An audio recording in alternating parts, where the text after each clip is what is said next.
Sir మీరు ఇల్లు apartments గురించి మాట్లాడుతున్నారు. ఒకప్పుడు పూర్వకాలంలో ఒక ఇల్లు కట్టారంటే కనీసం దాని లైఫ్ టైం ఒక 100 సంవత్సరాలు గ్యారంటీ ఉంది. మన లైఫ్ టైం కూడా 100 సంవత్సరాలు ఒకప్పుడు. తర్వాత మనిషి లైఫ్ స్టైల్ రకరకాలు మారుతున్న సందర్భంలో 70 సంవత్సరాలకి మనం దాదాపు అంతవరకు అనుకుంటున్నాం. కానీ ఈ హౌసెస్ కూడా అట్లానే అయిపోయినాయి. అంతే, 100 సంవత్సరాల చరిత్ర అనేది చరిత్రలోనే మిగిలిపోయింది. కానీ ఇప్పుడు కొత్తగా కట్టే అపార్ట్మెంట్స్ కావచ్చు, విల్లాస్ కావచ్చు, దీనికి ఒక లైఫ్ టైం అంటూ ఉండట్లేదు. జస్ట్ 3-4 ఇయర్స్కే అంత పైప్ లీకేజ్ కావచ్చు, రకరకాల ప్రాబ్లమ్స్ ఫేస్ చేస్తున్నారు. దాదాపు 1-1.5 దాకా ఇన్వెస్ట్ చేసి, సో ఎంతో ప్రేమతో కొనుక్కున్న ఇల్లు 2-3 సంవత్సరాలకి మొత్తం పాడైపోతుంది. అంటే ఇది 60-70 సంవత్సరాలు ఎలా వస్తుందని గ్యారంటీ కూడా లేదని చెప్పి కూడా కొంతమంది భయపడుతున్నారు. చూడండి, బిల్డర్స్ కావచ్చు, కొనే విషయంలో కావచ్చు, ఇలాంటి జాగ్రత్తలు మీరు చెప్పిన 100% కరెక్టేనండి. Depends upon the quality of constructions. కొంతమంది ఏదో ఈ స్టాండర్లను సెమీగేటెడ్ ఆ బిల్డర్స్కి అంత పేరు కూడా ఉండదు, అమ్ముకొని బయట పడిపోవాలి, వాళ్ళు ఏదో ఒక విధంగా కన్స్ట్రక్షన్ చేసేస్తారండి. చిన్న ఎగ్జాంపుల్ చెప్తాను. మనం ఒక స్లాబ్ వేస్తున్నామంటే స్లాబ్కి ఒక క్యాల్కులేషన్ ఉంటుందండి. దానికి M20, M25, M30. M20 అంటే పర్ఫెక్ట్ అనమాట. కానీ ఒకప్పుడు చూడండి, మేస్త్రీలు ఈరోజు బిల్డర్స్ అయ్యారు, వాళ్ళకి తెలియదు M20 అంటే ఏంటి, M30 అంటే ఏంటి. వాళ్ళు నచ్చినట్టు కన్స్ట్రక్ట్ చేశారు, రోబో శాండ్తో కన్స్ట్రక్ట్ చేశారు, లో క్వాలిటీ లో గ్రేడ్ సిమెంట్స్తో కన్స్ట్రక్ట్ చేశారు. అసలు నార్మల్ స్టీల్, TMT స్టీల్ కాకుండా, బ్రాండెడ్ కాకుండా నార్మల్ వాటికి ఏమవుతుందంటే దానికి లైఫ్ ఎక్కువ ఉండదండి. ఈవెన్ చూడండి, చిన్న ఎగ్జాంపుల్, వెస్ట్రన్ కమోడ్స్లో కూడా రకరకాల క్వాలిటీస్ ఉంటాయండి. ప్రీమియం ఉంటాయి, లో గ్రేడ్ ఉంటాయి. సో కంపెనీస్ బట్టి ఉంటాయి. చిన్న ఎగ్జాంపుల్ చెప్తాను. నేను బెంగళూరు 2016 నేను బెంగళూరులో వర్క్ చేసేవాడిని అండి, రియల్ ఎస్టేట్లో. హెబ్బాల్ దగ్గర గోడ్రేజ్ ఒక ప్రాపర్ ప్రాజెక్ట్ చూశానండి. హెబ్బాల్ దగ్గర గోడ్రేజ్ గ్రూప్ వాళ్ళు కన్స్ట్రక్ట్ చేసిన ఒక ప్రాజెక్ట్ చూశానండి. ట్రస్ట్ మీ, అప్పటికి అది 3-4 years old company, old project. Last 3 months back వెళ్ళానండి. హ్యాజ్ ఇట్ ఈజ్గా ఉంది ప్రాజెక్ట్. ఎందుకంటే బ్రాండ్, వాళ్ళు కాంప్రమైజ్ అవ్వరండి.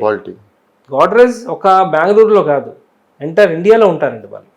సో వాళ్ళు ఏం చేస్తారంటే ఈ సేఫ్టీ మెజర్మెంట్స్ తీసుకుంటారు. వాళ్ళకి ఆ గుడ్ విల్ పోకుండా వాళ్ళు తీసుకున్న మెజర్మెంట్స్ తీసుకుంటారండి. So we can believe. చూడండి, ప్రైజెస్ అట్లే ఉంటాయి, క్వాలిటీ కూడా అట్లే ఉంటుంది. మనం బేసిక్గా ఏమనుకుంటాం, తగ్గాలి, తక్కువకి వస్తే తీసుకుంటాం. కానీ తక్కువకి ఇస్తున్నాడు బిల్డర్ అంటే 100 సార్లు ఆలోచించవలసిన విషయం అండి. ఓకే, అది. సో అంటే ఎంతమంది హ్యాపీగా ఉన్నారు అసలు ఈ అపార్ట్మెంట్ కొన్నారంతా? చూడండి సార్, అపార్ట్మెంట్ అంటే మీకు చిన్న ఎగ్జాంపుల్ చెప్తాను. సిటీలో కొనాలి అంటే అపార్ట్మెంట్, కామన్ మ్యాన్ అపార్ట్మెంటే కొనగలడండి, విల్లా కొనలేరు. ఎందుకంటే ఇక్కడ ల్యాండ్ ప్రైజెస్ చాలా ఎక్కువ ఉన్నాయి. విల్లా కొనాలి అంటే 5-6 కోట్లు 7 కోట్లు పెట్టాలి. అదే అపార్ట్మెంట్ అనుకోండి, 2 bedroom ఒక 70 lakhsకి మంచి లొకేషన్లో వచ్చేస్తుందండి. 3 bedroom 1-1.20 వచ్చేస్తుందండి. సో వాళ్ళు ఎఫర్ట్ చేసేది అపార్ట్మెంట్సే. అపార్ట్మెంట్ లైఫ్ అంటే ఒక క్వాలిటీ బాగాలేదు అంటే 30-40 ఇయర్స్ అండి. కొంచెం మంచి క్వాలిటీ అంటే 50-60 ఇయర్స్ అండి. ఇప్పుడు కొత్త టెక్నాలజీ వచ్చింది, మీకు తెలిసిందే, మైవన్ టెక్నాలజీ అంటారు. అంటే బ్రిక్స్ ఉండవు, ఈవెన్ వాల్స్ కూడా కాంక్రీటే ఉంటాయి. మీరు ఎప్పుడైనా చూడండి, పాత బిల్డింగ్స్ ఉన్నాయి చూడండి, 30-40 ఇయర్స్ ఓల్డ్ అపార్ట్మెంట్స్ ఉన్నాయి. ఓకే, సో గోడలు పాడైపోతాయండి, గోడలు పాడైపోతాయి, కానీ స్లాబ్ పాడవదు. దానికి రీజన్ ఉంది, ఎందుకంటే అది కాంక్రీట్. ఇప్పుడు కొత్త టెక్నాలజీ వాల్స్ కూడా కాంక్రీటే కడుతున్నారు. దీనివల్ల మీకు సీపేజ్ రాదు, క్రాక్స్ రావు, ఇవి ఏమి రావండి. సో దాని కాస్ట్ కూడా ఎక్కువ అండి. ఇప్పుడు మన నార్మల్ కన్స్ట్రక్షన్ మనకి 2,000 రూపాయలు per square feet ఖర్చు అవుతాయి. ఈ మైవన్ టెక్నాలజీ త్రూగా కన్స్ట్రక్షన్ చేస్తే 3,000 అవుద్దండి స్క్వేర్ ఫీట్కి. ఓకే, సో అది డిఫరెన్స్ అనమాట. దానివల్ల మీకు లైఫ్ కూడా పెరుగుతుంది, 30% లైఫ్ పెరుగుతుందండి. సో కొనే ముందు మీరు ఇవన్నీ ఆలోచించి సేఫ్టీ మెజర్మెంట్స్ చూసి, కన్స్ట్రక్షన్ మెజర్మెంట్స్ చూసి మనం తీసుకోవాలండి. ఇంకొక ప్రశ్న, హైదరాబాద్ రియల్ ఎస్టేట్ మార్కెట్ అంటేనే ఏజెంట్ మార్కెట్ 70%. సో అసలు మొత్తం ఎన్ని రకాల ఏజెంట్లు ఉన్నారు, ఏ ఏజెంట్ని నమ్మాలి, ఏ ఏజెంట్ని నమ్మి మనం ఇన్వెస్ట్ చేయాలి అంటే మీరు ఏం చెప్తారు? దాదాపు మీకు 20 సంవత్సరాల అనుభవం ఉంది, మీరు కూడా ఒక ఏజెంట్గా ఉన్నారు. రకరకాల మనుషులు ఉన్నారు బయట, ఎవరిని నమ్మాలో ఎవరిని నమ్మకూడదు తెలియని పరిస్థితులు ఈరోజు. సో అసలు ఈ మంచి ఒక ఏజెంట్ని ఎలా గుర్తించాలి? మంచి ఏజెంట్ని అంటే ఏం చెప్తారు? చూడండి, చిన్న ఎగ్జాంపుల్ చెప్తాను మీకు. ఇప్పుడు నా ఎగ్జాంపుల్ తీసుకుందాం. నేను రియల్ ఎస్టేట్ కెరియర్ స్టార్ట్ చేసి ఒక 11-12 ఇయర్స్ అవుతుందండి. నా కస్టమర్స్, నేను కంపెనీలో వర్క్ చేసినప్పుడు కొన్ని 100 అమ్మేమండి. నాకు తెలిసి నాకు ఒక 700-800 కస్టమర్స్ నేను ఇంటరాక్ట్ అయ్యానండి. అందరూ నాకు గుర్తుండరు. ఒక ఏజెంట్గా నేను ఎంతో మందితో డీల్ చేస్తాను. 700 కస్టమర్స్ని గుర్తుంచుకోలేనండి, కానీ ఆ కస్టమర్కి నేను ఒక్కనే ఏజెంట్. Yes, correct. ఇప్పుడు ఒక ఇల్లు నా త్రూగా కొన్నారు అంటే జీవితాంతం నన్ను గుర్తు చేసుకుంటారు, ఈ రవి వల్ల ఈ ఫ్లాట్ నేను తీసుకున్నానని. కానీ నేను మర్చిపోవచ్చాను, కానీ ఆయన మర్చిపోరు. సో ఒక ఏజెంట్ దగ్గర ఒక కస్టమర్ నమ్మి ఒక ఏజెంట్ త్రూగా ఒక ప్రాపర్టీ కొంటున్నాడంటే ఎంతో నమ్మి కొంటున్నాడు. ఆయన మీద నమ్మకం ఉంది కాబట్టి ఆయన ఈ చెప్పే మాటలు విని ఆయన ఇన్వెస్ట్ చేస్తున్నాడు, అంతే కదండి. ఇప్పుడు ఏజెంట్స్ మైండ్ సెట్స్ ఎట్లా ఉంటుందో తెలియదు, అంతే కదా. సో ఒక ఏజెంట్ని ఒకప్పుడు ఏజెంట్స్కి ఈ సర్టిఫికేషన్సే ఉండేది కాదండి.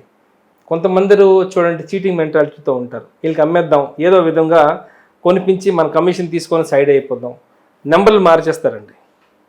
ఈరోజు ఉన్న నెంబర్ రేపు ఉండదు, ఎందుకంటే ఆ టార్చర్ తట్టుకోలేక అయ్యో ఫ్రాడ్, ఒక లేని ప్రాజెక్ట్ని అమ్మి నేను బయట పడిపోవాలి, డబ్బులు నా కమిషన్ తీసుకొని బయట పడిపోయాను అనుకున్న వాళ్ళు నెంబర్లు మార్చేస్తారండి. సో ఈరోజు రేరా చట్టం వచ్చింది. రేరా ఏమంటుందంటే ఒక కస్టమర్కి నువ్వు డీల్ చేస్తున్నప్పుడు ఆ కస్టమర్తో మినిమం 5 years నువ్వు ట్రావెల్ చేయాలి. రూల్ తీసుకోవచ్చు. ఎస్. ఇప్పుడు చూడండి, నాకు సపరేట్గా ఒక లీగల్ టీం ఉందండి, నాతో పాటు ఒక సపరేట్గా లీగల్ టీం ఉంది. సో కస్టమర్ రిక్వైర్మెంట్ బట్టి ఒక ప్రాపర్టీ నేను కొనిపిస్తున్నానంటే కస్టమర్ ఓకే అనుకుంటే ఆ లీగాలిటీ కూడా నేను చేయించిస్తానండి, subject to extra cost. So ఇప్పుడు చూడండి, నేను ఒక ఎగ్జాంపుల్ చెప్తాను మీకు. ఒక ప్రాపర్టీ కొంటున్నామంటే ఏజెంట్ దగ్గర కూడా మీరు సర్టిఫికేషన్ తీసుకోవాలి, సేయింగ్ దట్ చూడు నేను నీ దగ్గర కొంటున్నాను, నువ్వు నాతో పాటు నెక్స్ట్ 5 years ప్రాజెక్ట్ కంప్లీట్ అయిన వరకు నువ్వు నాతో ఉండాలి అని ఒక నోట్ రాయించుకోవడంలో తప్పు లేదండి. తప్పు లేదు, ఎందుకంటే దీంట్లో రేరా ఉంటుంది, అన్నీ ఉంటుంది. నేను ఈరోజు రేరా సర్టిఫైడ్ కన్సల్టెంట్ని. ఏజెంట్ అని అంటారు కానీ వీఆర్ అడ్వైజర్స్ అండి, ప్రాపర్టీ అడ్వైజర్స్. బేసిక్గా ఒక ప్రాపర్టీని మనం అడ్వైజ్ చేసి కొనిపిస్తున్నాం. Okay, so being a property adviser నా రెస్పాన్సిబిలిటీ ఏంటంటే కస్టమర్తో అట్లీస్ట్ 5 years నేను ఉండాలి, ఆయనకి నేను ప్రొటెక్ట్ చేయాలి, లీగల్గా కానీ మెంటల్గా కానీ ఫిజికల్గా కానీ నేను ప్రొటెక్ట్ చేయాలి. ఒక బిల్డర్ని నేను ఒక బిల్డర్ ప్రాజెక్ట్ డీల్ చేస్తున్నానంటే ఆ బిల్డర్ ప్రొఫైల్ నేను చూడాలి, అంతే కదండి. ఏదో అమ్మి వెళ్ళిపోయే టైప్ అయితే కాదు. ఒక బిల్డర్ ఏజెంట్ రెస్పాన్సిబిలిటీ, ఒక అడ్వైజర్ ప్రాపర్టీ అడ్వైజర్ రెస్పాన్సిబిలిటీ ఏంటంటే బిల్డర్ ప్రొఫైల్ని స్టడీ చేయాలి.